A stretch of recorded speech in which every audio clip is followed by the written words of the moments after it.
இன்று அப்பர் பெருமானின் பாடலில் 3வது பழமொழி.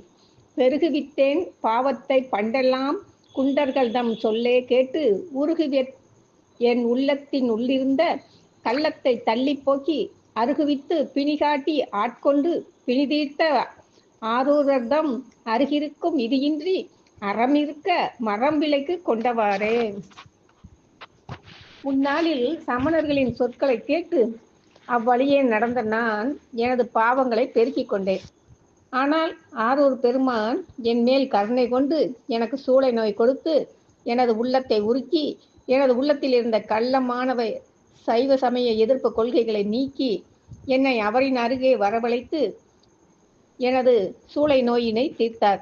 இவ்வாறு அருள் புரிந்த ஈசனின் அருகில் இருக்கும் வாய்ப்பினை இழந்தது எதுபோல் என்றால், விலையில்லாமல் அறம் கிடைத்த போது அதனை ஏற்காமல் சமண சமயத்தை சார்ந்ததினால் விலை கொடுத்து பாவத்தை வாங்கிய பாவியானேன் என்று பாடுகின்றார்.